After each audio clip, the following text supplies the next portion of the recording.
नवाज सतगुरु सच्चे पातशाह दीन दुनिया के मालक श्री गुरु ग्रंथ साहिब जी की पावन पवित्र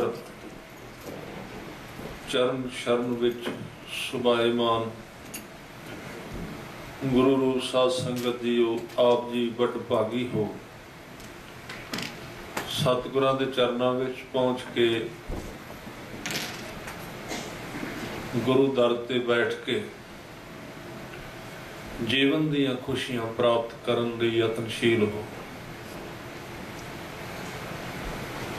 सतगुरु गुरु नानक पातशाह जी दी बाणी विच ये पौड़ी आज जो आप जी ने सुनी है, संसार अंदर बड़ा गिणिया मिथ्या समा सानू अकाल पुरख वालों दिता गया है। जिवें कोई बड़ा वंड के दिता होवे, इहदी वरतों ठीक करनी होवे, पर इत्थे रहिंदियां सतगुरु कहंदे कई प्रकार दे मनुख ने, कई गाफल ने, कई जागे हुए ने, कईयां दी जिंदगी दा कोई प्रयोजन नहीं, वो वैसे ही गुजार रहे ने जिंदगी। ये जो उपदेश इस पौड़ी विच बख्शिश किया गया, ये ऐसे गुरमुखां वल ये व्याख्या की गई है जेड़े प्रभु दे राह ते तुर रहे ने, जिन्हां नूं जिंदगी दा एक एक पल पता लग गया है कि छिन छिन औद बिहात है, बूटे घट ज्यों पानी। जिन्हां दी जिंदगी नूं मिलण दी जिहड़ी समर्था है, वो दूसरे पासों मिलना शुरू करदे ने। संसारी बुद्धि कहती है कि मैं 20 साल दा हो गया, मैं 30 साल दा हो गया, वो इधरों मिलती आरंभ तो। पर जेड़े मनुख जाग पाए गुरु की कृपा नाल, उन्हां दा फीता दूसरे पासों शुरू होंदा है। वो कहंदे नहीं, मैं इन्ने साल दा नहीं, मैं इन्ना वड्डा नहीं होया, असल विच मैं 20 साल छोटा हो गया। उम्र के दिन निकल गए, गुजर गए, बाकी घट बचे ने, बहुत सारे गवा दिते गए। वो इधरों वेखते हैं, दूसरा पासा दूसरे पास। इस तरह का एक भरम जाल है संसार विच, जो समझ विच नहीं आता। कबीर जी ने तां ही उदाहरण दी है, कहते मैं वेखिया संसार विच एक मां अपने बच्चे बारे सोच रही है, बड़ा होंदा है। संसार का तो यही तरीका है, ते मन की इच्छा यही, पर सच्चाई कुछ होर। कहते वो खुश है, हस रही है, खेड रही है कि बच्चा बड़ा हो गया, पर कहते जिस दिन उस बच्चे का जन्म होया सी, उहदे नाल दो चीज़ों का होर जन्म होया। एक ते बच्चे का जन्म होया, एक मां का जन्म होया। ये दोवें तो दिसदियां सन, बच्चा भी दिसदा सी, मां भी, पर एक तीजी चीज ने जन्म लिया जो दिसण तो परे, वो भी नाल ही जन्म गई। उसका पता ही नहीं लगा किसी नूं, लोग बधाइयां देंदे रहे, पर वो उत्थे ही जन्म गई। अदृष्ट उस घर विच वो शक्ति एक कोने विच बैठ गई। उस व्यक्ति दे 4 चुफेरे रही जिसने जन्म लिया, उस दे हाण दे सी, बिल्कुल एक पल भी ओदे तो ना वड्डी ना छोटी सी। ओदे आले दुआले घूमदे रहे, उसनूं कहंदे मौत। उन्हें भी उस दिन जन्म लिया, नाल ही जन्मी है, वखरी नहीं है। जिदन जन्म है, जन्मंग ता मरणंग, जन्म दे अर्थ ही मौत ने। इनू तां नहीं कोई असीं समझ सकते। सतगुरु कहते भरम की एक दृष्टि उहदे करके पाई आप ही उसने। ताकि बंदा अगे थोड़ा जिहा, क्योंकि जेड़ा ते सिमरन द्वारा इनू जानेगा वो ते उदास नहीं होगा। पर जे सीधा आदमी नू संसार का नक्शा बहुता दिखा दो, हुण असीं कुछ ऐसे शब्द पढ़े ने जिन्हां दी व्याख्या करदे तुसीं बहुत उदास हो जाओ, शायद नींद ना पवे रात। पर वो उस व्यक्ति वास्ते कुछ नहीं जिहड़ा इस राह तो पहला गुजर गया। उसने अपने शरीर नूं शमशान घाट विच खुद ही सड़दा वेखिया। ये एक प्रक्रिया है। गुरु साहब ने बड़े शब्द कहे ने दे उत्ते, कहंदे उसनूं हंडा के वेख। तुसीं सुनिया होवेगा गुरु नानक देव 3 दिन वेई नदी विच रहे। पिंड दे लोकां ने कहा गुरु नानक दा समाप्ति हो गई, डुब गए ने। और अफसोस करन लई बेबे नानकी कोल पहुंचे। वो पलंग ते बैठे सन। उन्हां कहा भी तुसीं ऊपर ना बैठो, जमीन ते कपड़ा विछाओ। सोग दी निशानी है ये कि तुहाडे इकलौते वीर हन नानक, गुरु नानक पातशाह। वो तो हुण ज्यादा हुंदा 1 घंटे नूं मिल जांदे तां जिंदा रहिंदे, हुण ते 3 दिन गुजरन वाले ने। 2 दिन निकल गए ने, अगला दिन भी जा रहा है, कित्थे आउणगे। इस करके असीं पहुंचे हां सारे तुहाडे नाल हमदर्दी करन वास्ते। पर बेबे नानकी इस धरती दी इस्त्री नहीं सी। उहदी नजर इस दुनिया तो पार भी जा रही सी। उसने एक नजर इधर पाई, कहन लगी सच ये है मैं दोवां लोकां नूं इक्को वक्त वेख रही हां, जिधर मेरा वीर है ते जिधर तुसी हो। तुसी अपनी थां ते ठीक कह रहे हो, क्योंकि तुहाडी नजर संसार तक है, पर मैं वेख रही हूं वेई विच नहीं ते निरंकार दे चरनां विच खड़े होए ने। उन्होंने वापस आना है, पर उन्होंने क्या भी 3जा दिन हो गया है, हुण 3जे दिन थोड़ी कोई वापस आता है। तां ही कहंदे ने जदों कोई अस्थियां चुगदा ते तीसरे दिन, पहला रिवायत सी संस्कार तो तीसरे दिन, कि हुण तां कोई संभावना नहीं, हुण तां भुल गया सब कुछ।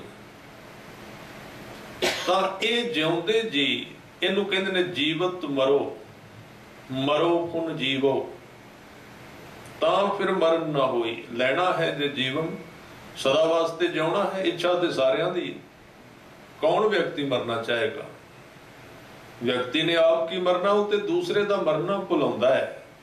ओदी ओनू दूसरे दी मौत सताउंदी है, दुखी करदी है, भुल नहीं सकदा, उस किसी तरह भुलाउंदा है।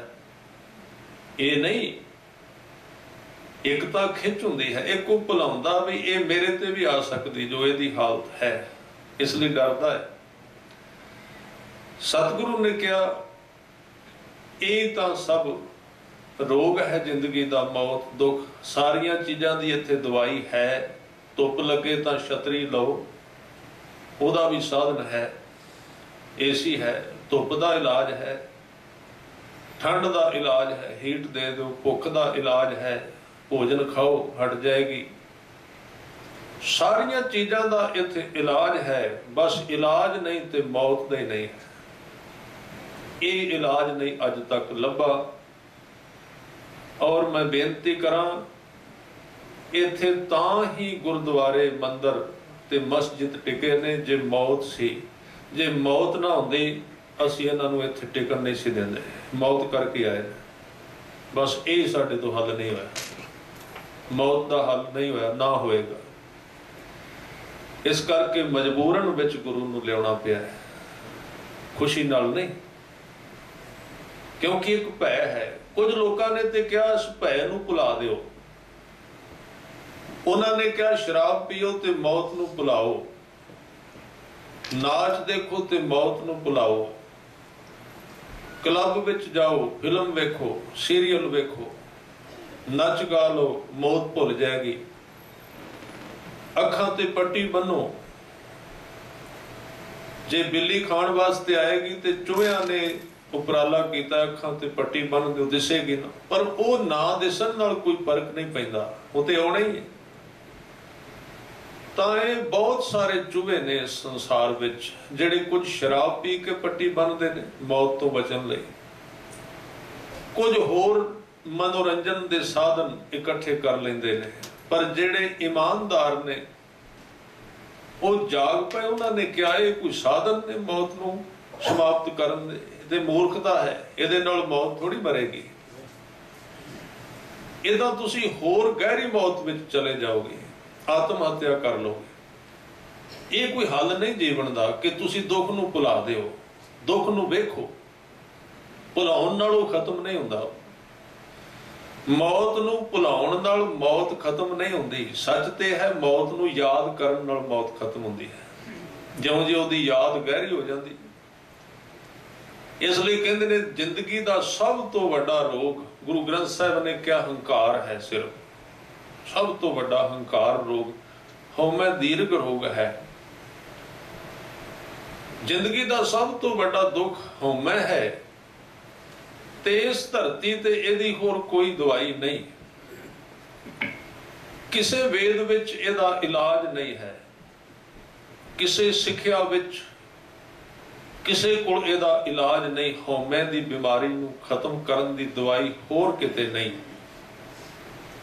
बस यदी इको ही दवाई है, निरंतर मौत की याद हौमे नूं तोड़दी है, खत्म कर दी है। निरंतर मौत की नाम दे भी अर्थ ये ने, मौत के नेड़े रहना, उहदे नेड़े चले जाना। ते फिर पता लगेगा ज्यों-ज्यों असीं मौत के नेड़े जावांगे मौत मिटदी जाएगी, समाप्त हुंदी जाएगी। वो तो सुपने वांग परछावां है। सुपना तुसीं वेखिया होवेगा, सुपने विच जिहड़े लोग सानू मिलते ने, जे ते उपरी नज़र नाल देखो तो वो साडे नाल गल्लां भी करते ने, सुपने विच बोलते ने, सवाल जवाब हुंदा है।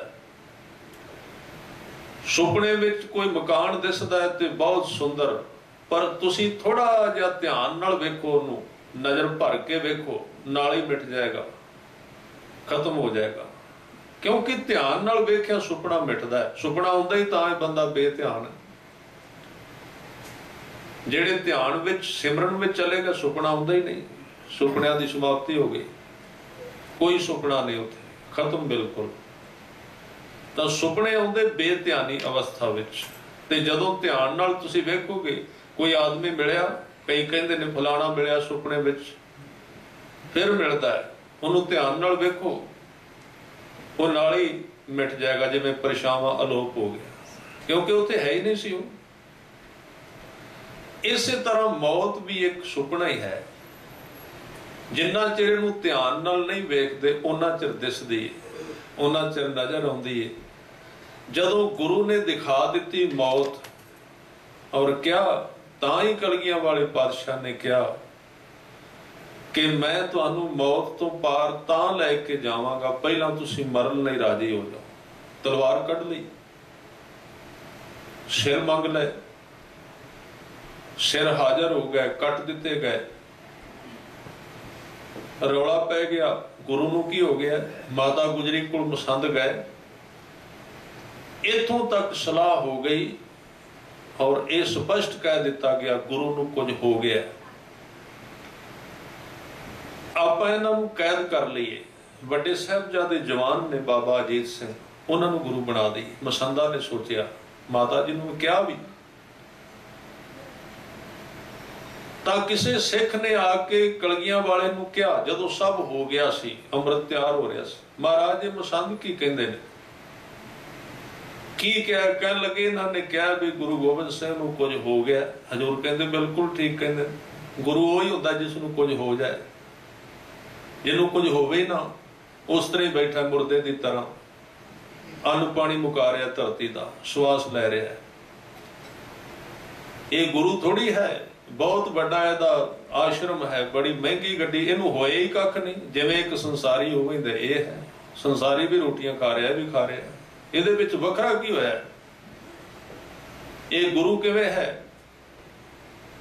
संसारियां दी एक इस्त्री दे कोल 50 इस्त्रियां ने, ये किवें गुरु हो सकदा? ਇਹਦੇ ਕੋਲ, ਉਹਨਾਂ ਕੋਲ ਇੱਕ ਘਰ, ਇਹਦੇ ਕੋਲ ਹਜ਼ਾਰਾਂ ਘਰ ਨੇ। ਇਹਦੇ ਆਲੇ ਦੁਆਲੇ ਬੜੀ ਮਾਇਆ ਫਿਰਦੀ ਹੈ। ਇਹ ਕਿਵੇਂ ਗੁਰੂ ਹੈ? ਪਖੰਡੀ ਹੈ। ਤਾਂ ਸਤਿਗੁਰੂ ਨੇ ਕਿਹਾ ਤੁਸੀਂ ਮਰਨ ਲਈ ਤਿਆਰ ਹੋ, ਮੈਂ ਤੁਹਾਨੂੰ ਜਿੰਦਾ ਕਰ ਦਿਆਂਗਾ। ਮਾਰ ਕੇ ਜਿੰਦਾ ਕੀਤਾ। ਸਤਿਗੁਰ ਮੇਰਾ ਮਾਰ ਜਿਵਾਲੇ, ਸਤਿਗੁਰ ਮੇਰਾ ਸਦ ਪ੍ਰਤਪਾਲੇ। ਇਸ ਕਰਕੇ ਇਹਨਾਂ ਚੀਜ਼ਾਂ ਦੇ ਹੱਲ ਨਹੀਂ ਕਿਤੇ। ਮੌਤ ਦਾ ਹੱਲ ਗੁਰੂ ਤੋਂ ਬਿਨਾਂ ਕਿਤੇ ਹੈ ਨਹੀਂ। ਮੌਤ ਤੋਂ ਕੋਈ ਦੌੜਿਆ ਨਹੀਂ। ਕਬੀਰ ਸਾਹਿਬ ਕਹਿੰਦੇ ਨੇ ਇਹ ਕਿਸੇ ਦੇ ਵੱਸ ਵਿੱਚ ਨਹੀਂ, ਨਾਲ ਹੀ ਜਨਮ ਲੈਂਦੀ ਹੈ। ਇਹ ਬਚਨ ਵੀ ਕੀਤਾ, ਜਨਨੀ ਜਾਨਤ ਸੁਤ ਵੱਡਾ ਹੋਤ ਹੈ, ਇਤਨਾ ਕਿ ਨਾ ਜਾਣੈ ਜੇ ਦਿਨ ਦਿਨ ਔਧ ਘਟਤ ਹੈ। ਹੁਣ ਇਹ ਜਿਹੜੇ ਸ਼ਬਦ ਨੇ ਸਾਧ ਸੰਗ ਉਦਾਸੀ ਪੈਦਾ ਕਰਨਗੇ, ਔਰ ਗੁਰੂ ਨੂੰ ਤਾਂ ਉਦਾਸੀ ਚੰਗੀ ਨਹੀਂ ਲੱਗਦੀ। ਸਤਿਗੁਰੂ ਨੂੰ ਤੇ ਚੰਗਾ ਲੱਗਦਾ ਵਿਕਾਸ, ਖੁਸ਼ੀ ਰਵੋ। ਔਰ ਇਹ ਫਿਰ ਉਦਾਸੀ ਦੀ ਗੱਲ ਕਿਉਂ ਚਲਾਈ ਵਿੱਚ? ਜੇ ਪੂਰੀ ਗੁਰੂ ਗ੍ਰੰਥ ਸਾਹਿਬ ਜੀ ਦੀ ਬਾਣੀ ਦੀ ਵਿਆਖਿਆ ਕਰੋ ਤੇ ਮੌਤ ਦੇ ਨਕਸ਼ੇ ਨੇ ਬਹੁਤ ਭਿਅੰਕਰ, ਬੜੇ ਖਤਰਨਾਕ। ਮੈਂ ਬੇਨਤੀ ਕਰਾਂ ਵੀ ਜੇ 1 ਮਹੀਨਾ ਇਜਾਜ਼ਤ ਦਿੱਤੀ ਜਾਏ ਪੂਰੀ ਤਰ੍ਹਾਂ, ਤਾਂ ਕੋਈ ਤਿਆਰ ਹੋਣ। 1 ਮਹੀਨਾ ਮੌਤ ਦੀ ਵਿਆਖਿਆ ਕੀਤੀ ਜਾਏ ਗੁਰੂ ਗ੍ਰੰਥ ਸਾਹਿਬ ਜੀ ਦੇ ਵਿੱਚੋਂ, ਸਰੀਰ ਦਾ ਵਜਨ ਘਟ ਜਾਏਗਾ 10 ਕਿਲੋ। ਤੋਲ ਕੇ ਵੇਖ ਲੈਣਾ, ਕਿਉਂਕਿ ਮੌਤ ਉਹਦੇ ਵਿੱਚੋਂ ਦੀ ਗੁਜ਼ਰ ਜਾਏਗੀ। ਉਹਨੂੰ ਸੱਚ ਦੀ ਸਮਝ ਆਉਣ ਲੱਗ ਪੈਗੀ। ਪਰ ਇਹਦੇ ਵਾਸਤੇ ਜਦੋਂ ਕੋਈ ਮਰੀਜ਼ ਵਿੱਚ ਖੂਨ ਘੱਟ ਹੁੰਦਾ ਹੈ ਤੇ ਡਾਕਟਰ ਕਹਿੰਦੇ ਆਪਰੇਸ਼ਨ ਨਹੀਂ ਹੋ ਸਕਦਾ, ਦਵਾਈ ਨਾਲ ਚਲਾਓ। ਇਹ ਤੇ ਦਵਾਈ ਹੈ ਸਾਧ ਸੰਗਤ ਜਿਹੜੀ ਅਸੀਂ ਖਾ ਰਹੇ ਹਾਂ, ਇਹਦੇ ਨਾਲ ਰੋਗ ਨਹੀਂ। ਇਹ ਤੇ ਕੰਮ ਚਲਾਊ ਧਰਮ ਹੈ, ਇਹ ਤੇ ਕੰਮ ਚਲਾ ਰਿਹਾ ਹੈ। ਇਹ ਜੜ ਨਹੀਂ ਕੱਢੇਗਾ। ਜੜ ਕੱਢਣ ਵਾਲੀਆਂ ਚੀਜ਼ਾਂ ਅਜੇ ਬਾਕੀ ਪਈਆਂ ਨੇ। ਜਦੋਂ ਉਹ ਦਵਾਈ ਚੱਲੀ ਫਿਰ ਅੰਦਰੋਂ ਸਭ ਕੁਝ ਇਹ ਕੱਢੇਗੀ, ਮੌਤ ਦੀ ਯਾਦ, ਹੋਰ ਕੁਝ ਨਹੀਂ ਕੱਢ ਸਕਦਾ। ਇਸ ਕਰਕੇ ਕਹਿੰਦੇ ਨੇ ਕਬੀਰ ਸਾਹਿਬ, ਸਭ ਤੋਂ ਪਹਿਲੀ ਗੱਲ, ਜਨਨੀ ਜਾਨਤ ਸੁਤ ਵੱਡਾ ਹੋਤ ਹੈ, ਇਤਨਾ ਕਿ ਨਾ ਜਾਣੈ ਜੇ ਦਿਨ ਦਿਨ ਅਵਧ ਘਟਤ ਹੈ। ਮੈਂ ਬੇਨਤੀ ਕਰ ਰਿਹਾ ਸੀ, ਇਹ ਆਵੇਗੀ ਉਦਾਸੀ, ਔਰ ਉਦਾਸੀ ਦੇ ਨਾਲ ਸੰਸਾਰ ਛੁੱਟੇਗਾ। ਸੰਸਾਰ ਹੱਥਾਂ ਵਿੱਚੋਂ ਤਾਂ ਹੀ ਨਿਕਲੇਗਾ। ਉਦਾਸੀ ਆਵੇਗੀ ਤੇ ਫਿੱਕਾ ਲੱਗਣ ਲੱਗੇਗਾ, ਛੁੱਟ ਜਾਏਗਾ। ਇਹ ਇੱਕ ਸਿਧਾਂਤ ਆਪਾਂ ਦੇਖ ਲੈਨੇ ਆ, ਪ੍ਰਸਾਦ ਕਹਿੰਦੇ ਹਾਂ, ਗੁਰਪ੍ਰਸਾਦ। ਇੱਕ ਤਾਂ ਗੁਰਪ੍ਰਸਾਦ ਗੁਰੂ ਦੀ ਕਿਰਪਾ, ਇੱਕ ਪ੍ਰਸਾਦ ਦੇਗ ਹੈ।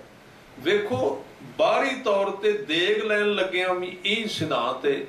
ਜੇ ਕਦੀ ਅਸੀਂ ਹੱਥ ਵਿੱਚ ਪਰਸ ਫੜਿਆ ਤੇ ਦੇਗ ਲੈਣੀ, ਉਹ ਛੱਡਣਾ ਪਏਗਾ। ਹੱਥ ਖਾਲੀ ਕਰਾਂਗੇ ਤਾਂ ਹੀ ਦੇਗ ਲਈ ਜਾਏਗੀ ਨਾ।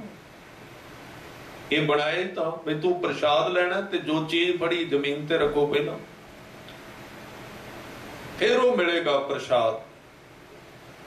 ਤੇ ਗੁਰੂ ਸਾਹਿਬ ਨੇ ਮੌਤ ਦੀ ਵਿਆਖਿਆ ਤਾਂ ਕੀਤੀ ਵੀ ਇਹਨੂੰ ਉਦਾਸ ਕਰਕੇ ਸੰਸਾਰ ਇਹਦੇ ਹੱਥਾਂ ਵਿੱਚੋਂ ਪਹਿਲਾਂ ਕੱਢਿਆ ਜਾਏ। ਖਾਲੀ ਤੇ ਹੋਵੇ, ਕਿੱਥੇ ਪਾਵਾਂ ਨਾਮ, ਬਾਣੀ ਕਿੱਥੇ ਟਿਕੇ? ਪਹਿਲੇ ਭਰਿਆ, ਲੱਦਿਆ ਹੋਇਆ ਮਾਨਸ ਭਰਿਆ ਆਣਿਆ, ਮਾਨਸ ਭਰਿਆ ਹੋਇਆ ਫੁੱਲ, ਬਿਲਕੁਲ ਥਾਂ ਹੀ ਕੋਈ ਨਹੀਂ। ਪਰਮਾਤਮਾ ਤੇ ਵਾਰ-ਵਾਰ ਥਾਂ ਬਣਾਉਣ ਦਾ ਯਤਨ ਕਰਦਾ, ਮੁੜੀ ਜਾਂਦਾ, ਥਾਂ ਕੋਈ ਨਹੀਂ ਬੰਦੇ ਦੇ ਅੰਦਰ, ਆਵੇ ਕਿੱਥੇ? ਜਪਜੀ ਸਾਹਿਬ ਵਾਸਤੇ ਤੇ ਥਾਂ ਬਚੀ ਕੋਈ ਨਹੀਂ। ਉਹ ਤਾਂ ਸਾਧ ਸੰਗਤ ਇੰਨਾ ਵੀ ਥਾਂ ਨਹੀਂ ਕਿ ਗੇਟ ਦੇ ਅੱਗੇ 1 ਇੰਚ ਵੀ ਬਚਿਆ ਹੋਵੇ ਜਿੱਥੇ ਜਪਜੀ ਸਾਹਿਬ ਠਹਿਰ ਜਾਏ। ਉਹ ਭਰਿਆ ਹੋਇਆ ਸਾਰਾ ਕਰਦੇ। ਉਹਨੂੰ ਖਾਲੀ ਕਰਾਉਣ ਦਾ ਤਰੀਕਾ ਹੈ ਉਦਾਸੀ। ਇਸ ਲਈ ਜ਼ਬਰਦਸਤ ਉਦਾਸੀ ਦੇ ਲੱਛਣ ਇਹਨਾਂ ਸ਼ਬਦਾਂ ਵਿੱਚੋਂ ਮਿਲਦੇ ਨੇ, ਜਿਹਦੇ ਵਿੱਚ ਸਤਿਗੁਰੂ ਵਾਰ-ਵਾਰ ਕਹਿੰਦੇ ਨੇ ਕਿ ਚੇਤਨਾ ਹੈ ਤੋ ਚੇਤ ਲੈ ਨਿਸ਼ ਦਿਨ ਮੈਂ ਪ੍ਰਾਨੀ। ਸੁਚੇਤ ਕੀਤਾ ਜਾਂਦਾ ਹੈ। ਛਿਨ ਛਿਨ ਔਧ ਬਿਹਾਤ ਹੈ, ਊਟੇ ਘਟ ਜਿਉ ਪਾਣੀ। ਨਿਕਲਦਾ ਜਾਂਦੀ ਹੈ ਉਮਰ, ਸਮਾਂ ਗੁਜ਼ਰਦਾ ਜਾ ਰਿਹਾ ਹੈ। ਤੂੰ ਨਿਰੰਤਰ ਸੰਸਾਰ ਤੋਂ ਪਰਮਾਤਮਾ ਵੱਲ ਜਾ ਰਿਹਾ ਹੈ, ਸਮਾਪਤੀ ਵੱਲ ਜਾ ਰਿਹਾ ਹੈ। ਸੁਚੇਤ ਹੋ। ਤਾਂ ਇਹਦੇ ਨਾਲ ਇੱਕ ਉਦਾਸੀ ਤੋਂ ਬਾਅਦ ਫਿਰ ਦਾਤ ਝੋਲੀ ਵਿੱਚ ਪੈ ਗਈ। ਉਹਨੂੰ ਕਹਿੰਦੇ ਬਖਸ਼ਿਸ਼, ਨਾਮ। बस जिदन वो पै गई फिर खुशी शुरू हो गई। फिर नानक भगतां सदा विगास सुनिया दुख पाप का नाश। ਉਹਦੇ ਤੋਂ ਬਾਅਦ दुख हटना है, उस तो पहला है नहीं कोई नहीं दवाई। उस तो पहला दुख मौत की समाप्ति हटनी ਤਾਂ ही दुख हटना है। मौत समाप्त होगी दुख ही बड़ा है तो वो उन्ना चिर नहीं हो सकता। इस करके कहते कि ये उदासी नहीं, ये ते सफाई है तेरे जीवन की। ਇਹਦੇ ਨਾਲ तेरे अंदरों कूड़ा करकट, तेरा हंकार, तेरे गलत विचार मौत कढ़ेगी बाहर, खिंच के बाहर कढ़ देगी। साफ होएगा शीशा, जीवन जेड़ा खाली हो जाएगा। ਉਹਦੇ ਵਿੱਚ फिर टिकेगी याद अकाल पुरख दी। फिर उत्थे मौत नहीं टिक सकेगी। कबीर जी ने एक शब्द कहा कि इस मौत ने कोई नहीं छड़िया, सब नूं लै गई, पर कुछ लोग ਇਹਦੇ ਤੋਂ बच गए। ਕਈਆਂ ਤੇ ਇਹਦਾ असर नहीं, कई ਇਹਦੇ ਤੋਂ ਬੇਖੌਫ ਨੇ बिल्कुल, ਉਹਦੇ ਤੋਂ बच गए। पर यो काल सबे जग ऊपर माहे लिखे भ्रम ज्ञानी। एक हुंदा ब्रह्म ज्ञानी, एक हुंदा भ्रम ज्ञानी। कहो कबीर जन भय खालसे प्रेम भगत जिह जानी। जिन्हां ने प्रेम दी सुर नूं अंदरों पकड़ लिया है, शब्द द्वारा नाम द्वारा, जिहड़ा अंदर संगीत सी प्रेम दा उन्हों चालू कर लिया, उस साज नूं बजाउणा शुरू कर दिता है, उहदी आवाज़ नाल मौत नष्ट हो जाती, खत्म हो जाती है। उस तो पहला कोई जप तप उन्होंने खत्म नहीं कर सकता। उस तो पहला होर कोई भी चीज, जिन्ने मर्जी साधन संसारियां ने संसार के साधन किए ने, धार्मिक लोगों ने धर्म के साधन किए ने, और जेड़े लोग संसार दे विच वासना नाल भरे हुए सन, संसार ते छड़ना नहीं सन चाहते ते मौत तो भी बचना चाहते सन, पढ़ उन्होंने लिया, संसार छुटदा नहीं। उन्होंने फिर दूजा उपराला किया, उन्होंने स्वर्ग बनाया अपने। स्वर्ग नरक की गल चलती, स्वर्ग बनाए। कहते स्वर्ग विच कुछ तो धर्म ये भी कहते ने शराब दियां नदियां चलदियां ने, उथे बहुत सारे साधन ने भोगण दे, बड़ा उपराला किया है, बड़ा प्रबंध किया है स्वर्ग जाण दा। स्वर्ग दे अर्थ ने संसार। उन्होंने क्योंकि इधरों छड़ तो सकते नहीं सी, मौत तो भी डरे, इसलिए उन्होंने कहा स्वर्ग मिल जाएगा, उत्थे आदमी मरदा नहीं, जिन्ना मर्जी खाई जाए। पर वो तो बड़ा बड़ा धोखा है। संसार स्वर्ग का अर्थ है धोखाबाजी। जिथे कुछ भी नहीं मिलता, उत्थे पारले पासे कोई अवतार नहीं खड़ा होंदा। उत्थे तो सिर्फ है ते गुरु, जिन्हें उन्होंने जिउंदे जी जिउण की जाच दस दी है, और उन्होंने मौत तो बचाया, जिहड़ा गुरु वर्गा ही होया, होर किसे नूं नहीं। एक मुसलमान पठान सी, है ते पठान, पर उहदी बेड़ी विच गुरसिख सफर करते रहे। जदों बेड़ी लैके उहते किराया करदा सी बेचारा, किराएदार बेड़ी सी। इधरों दरिया दे सवारियां चुकियां, माया लई पार कर दिता, किराया मलाह सी। तो वो करदा रहा, उथों ही गुरसिख संगत आउंदी सी। गुरसिखां ने आउणा, वो भी बेड़ी तो पार हुंदे सन। ये मलाह बैठ गया, तो उन्होंने गुरसिखां ने उस बेड़ी विच शब्द की गल की, बाणी पढ़ी, सिमरन किया, गुरु गोबिंद सिंह जी की याद विच गलबात की। उहदी बेड़ी जिहड़ी सी साध संगत चार्ज हो गई, उहदी बेड़ी गुरुद्वारा बन गई। क्योंकि जिथे कीर्तन हुंदा है, पहला तो वो अजानपुणे विच सुनदा रहा, पर सहजे सहजे की होया, उन्होंने अपनी बेड़ी दे विचों रस आउण लग पिया। उन्हें घर जाना, क्योंकि शाम नूं बंद करदा सी बेड़ी, किनारे ते बन जांदा सी, घर रात गुजारदा सी, ते सवेरे फिर बेड़ी का कारोबार शुरू करदा सी। सतलुज दा दरिया सी आनंदपुर साहिब दे कोल। पर ज्यों-ज्यों उत्थे उहदी बेड़ी विच किते बरकतां वाले लोकां दी चरण पए, ਧੂੜ ਡਿੱਗ ਪਈ ਉਹਦੀ ਬੇੜੀ ਵਿੱਚ। ਬੇੜੀ ਦੀ ਲੱਕੜ ਜਿਹੜੀ ਸੀ ਸਧਾਰਨ ਨਾ ਰਹੀ, ਉਹਦੇ ਵਿੱਚ ਨਾਮ ਦੀਆਂ ਤਰੰਗਾਂ ਭਰੀਆਂ ਗਈਆਂ, ਸ਼ਬਦ ਸਮਾ ਗਿਆ ਉਸ ਬੇੜੀ ਵਿੱਚ। ਤਾਂ ਇਹਦਾ ਨਾਮ ਸੀ ਸੈਦਾ ਮਲਾਹ ਕਹਿੰਦੇ ਸਨ। ਤੇ ਸੈਦੇ ਨੂੰ ਇੰਜ ਹੋਣਾ, ਜਦੋਂ ਉਹਨੇ ਸ਼ਾਮ ਨੂੰ ਬੇੜੀ ਤੋਂ ਉਤਰ ਕੇ ਘਰ ਜਾਣਾ ਤੇ ਉਹਦਾ ਜੀ ਨਾ ਕਰਨਾ, ਬੇੜੀ ਛੱਡਣ, ਖਿੱਚ ਪੈ ਗਈ। ਉਹਨੂੰ ਵੀ ਸਮਝ ਨਹੀਂ, ਜਦੋਂ ਕਿਰਪਾ ਹੁੰਦੀ ਉਹਨੂੰ ਪਤਾ ਨਹੀਂ ਲੱਗਦਾ ਕੀ ਹੈ, ਹੋ ਜਾਂਦਾ ਹੈ। ਉਹਦਾ ਚਿੱਤ ਨਹੀਂ ਕਰਦਾ ਬੇੜੀ ਛੱਡ ਕੇ ਘਰ ਜਾਓ। ਪਹਿਲਾਂ ਤਾਂ ਉਹਨੇ ਸੋਚਿਆ ਵੈਸੇ ਹੀ ਜੀ ਲੱਗਦਾ, ਇੱਥੇ ਖੁੱਲੀ ਥਾਂ ਹੈ, ਘਰ ਜਾਣਾ, ਘਰ ਬੜੀ ਮੁਸ਼ਕਲ ਨਾਲ ਰਾਤ ਗੁਜ਼ਾਰਨੀ। ਸਵੇਰ ਹੁੰਦਿਆਂ ਸਾਰ ਫਿਰ ਦੌੜ ਕੇ ਭੱਜ ਕੇ ਬੇੜੀ ਵਿੱਚ। ਇਹ ਨਹੀਂ ਪਤਾ ਇੱਥੇ ਕੀ ਹੈ, ਕੁਝ ਹੈ ਸੀ ਉੱਥੇ, ਉੱਥੇ ਕੁਝ ਨਹੀਂ ਸੀ, ਬਸ ਗੁਰਸਿੱਖਾਂ ਦੀ ਚਰਨ ਧੂੜ ਸੀ। ਇਹ ਬੜੀ ਵੱਡੀ ਚੀਜ਼ ਹੈ। ਸਮਾਂ ਇੱਥੋਂ ਤੱਕ ਚਲਾ ਗਿਆ, ਘਰ ਦੇ ਮੈਂਬਰ ਵੀ ਨਾਰਾਜ਼ ਹੋਣ ਲੱਗ ਪਏ, ਕਿਉਂਕਿ ਲੇਟ ਜਾਂਦਾ ਸੀ, ਲੇਟ, ਜਲਦੀ ਆ ਜਾਂਦਾ ਸੀ, ਬੇੜੀ ਛੱਡਣ ਨੂੰ ਚਿੱਤ ਨਹੀਂ ਕਰਦਾ। ਉੱਥੇ ਬੈਠਿਆਂ ਸਰੂਰ ਆਉਂਦਾ, ਉੱਥੇ ਬੈਠਿਆਂ ਨਸ਼ਾ ਚੜਦਾ ਸੈਦੇ ਨੂੰ, ਪਤਾ ਨਹੀਂ ਕੀ ਸਵਾਦ ਆਉਂਦਾ ਸਰੀਰ ਵਿੱਚੋਂ, ਇਹ ਉਹ ਵੀ ਨਹੀਂ ਜਾਣਦਾ। ਨੌਬਤ ਇੱਥੋਂ ਤੱਕ ਆ ਗਈ, ਸੈਦੇ ਨੇ ਕਈ ਵਾਰੀ ਰਾਤ ਨੂੰ ਉੱਠ ਕੇ ਬੇੜੀ ਵਿੱਚ ਆ ਜਾਣਾ। ਕਈਆਂ ਨੇ ਕਿਹਾ ਦੀਵਾਨਾ ਹੋ ਗਿਆ, ਇਲਾਜ ਕਰਾਓ, ਇਹਨੂੰ ਕੀ ਹੋ ਗਿਆ, ਬੇੜੀ ਵਿੱਚ ਕਿਉਂ ਮੁੜ ਆਉਂਦਾ ਵਾਰ-ਵਾਰ। ਪਰ ਇੱਕ ਦਿਨ ਇਹ ਸਭ ਸਾਫ਼ ਹੋ ਗਿਆ ਜਦੋਂ ਗੁਰੂ ਗੋਬਿੰਦ ਸਿੰਘ ਪਾਤਸ਼ਾਹ ਨੇ ਆਪਣੇ ਸਿੱਖਾਂ ਨੂੰ ਕਿਹਾ, ਚਲੋ ਕੋਈ ਵਿਅਕਤੀ ਹੱਦ ਤੋਂ ਵੱਧ ਦੀਵਾਨਾ ਹੋ ਗਿਆ, ਹੁਣ ਮੈਨੂੰ ਉੱਥੇ ਜਾਣਾ ਪਏਗਾ। ਘੋੜੇ ਤੇ ਸਵਾਰ ਹੋਏ, ਸਿੱਧੇ ਉੱਥੇ ਘੋੜਾ ਗਿਆ ਤੇ ਸੈਦਾ ਜਿਹੜਾ ਬੈਠਾ ਹੋਇਆ ਸੀ, ਪਤਾ ਨਹੀਂ ਗੁਰੂ ਗੋਬਿੰਦ ਸਿੰਘ ਕਿਵੇਂ ਦੇ ਨੇ, ਪਿਆਰ ਵਿੱਚ, ਰਸ ਵਿੱਚ, ਆਨੰਦ ਵਿੱਚ। ਵੇਖਿਆ ਕੋਈ ਘੋੜ ਸਵਾਰ ਆ ਰਹੇ ਨੇ, ਕਲਗੀ ਹੈ, ਘੋੜਾ ਹੈ, ਨਾਲ ਸਵਾਰ, ਕਿਤੇ ਇਹ ਨਾ ਹੋਣ ਜਿਹਦੀ ਗੱਲ ਸਿੱਖ ਕਰਦੇ ਸਨ। ਥੋੜਾ ਜਿਹਾ ਉੱਠ ਕੇ ਵੇਖਿਆ, ਪਰ ਉਹਨੂੰ ਕਾਲ ਘੱਟ ਸੀ, ਗੁਰੂ ਨੂੰ ਉਸ ਤੋਂ ਜ਼ਿਆਦਾ ਕਾਲ ਪਈ ਸੀ ਉਹਦੇ ਕੋਲ ਜਾਣ ਦੀ। ਬੜੀ ਤੇਜ਼ੀ ਨਾਲ ਘੋੜਾ ਛੱਡਿਆ, ਪਿੱਛੇ ਨੇ ਵੇਖਿਆ, ਦੌੜ ਕੇ ਚਲੇ ਗਏ। ਉਹ ਵੀ ਅੱਗੋਂ ਆਇਆ, ਸਤਿਗੁਰਾਂ ਨੇ ਗਲਵਕੜੀ ਵਿੱਚ ਲੈ ਲਿਆ। ਕਹਿਣ ਲੱਗੇ, ਸੈਦਿਆ ਤੂੰ ਕਮਾਲ ਕਰ ਦਿੱਤੀ, ਤੇਰੀ ਤੇ ਬੇੜੀ ਮੰਦਰ ਬਣ ਗਈ, ਤੇਰੀ ਬੇੜੀ ਵਿੱਚ ਇੰਨੀ ਰਸ ਹੈ ਕਿ ਮੈਨੂੰ ਇੰਨੀ ਦੂਰੋਂ ਖਿੱਚ ਕੇ ਲੈ ਚੱਲ, ਇਸ ਬੇੜੀ ਵਿੱਚ ਮੈਨੂੰ ਸੈਰ ਕਰਾ। ਬੇੜੀ ਵਿੱਚ ਚਲੇ ਗਏ, ਸਿੱਖ ਵੀ ਬੈਠ ਗਏ। ਸੈਦਾ ਉਸ ਬੇੜੀ ਨੂੰ ਚਲਾਉਂਦਾ ਦਰਿਆ ਵਿੱਚ, ਵਾਰ-ਵਾਰ ਇੱਧਰ ਉੱਧਰ ਲਿਜਾਉਂਦਾ।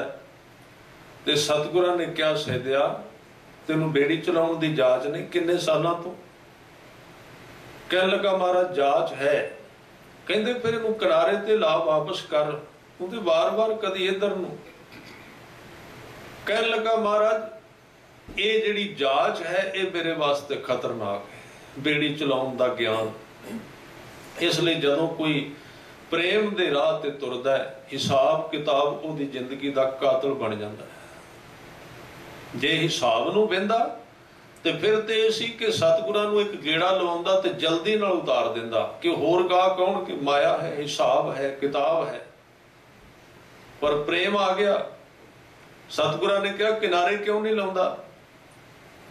ਤੇ ਸੈਦੇ ਦੀਆਂ ਅੱਖਾਂ ਝਲਕ ਗਈਆਂ, ਪਾਣੀ ਡਿੱਗ ਪਿਆ। ਮਹਾਰਾਜ ਲੋਕਾਂ ਦੀ ਬੇੜੀ ਕਿਨਾਰੇ ਲੱਗਿਆਂ ਉਹ ਖੁਸ਼ ਹੁੰਦੇ ਨੇ, ਪਰ ਮੇਰੀ ਬੇੜੀ ਦਰਿਆ ਦੇ ਵਿਚਕਾਰ ਰਵੇ ਤੇ ਤਾਂ ਖੁਸ਼ ਹਾਂ।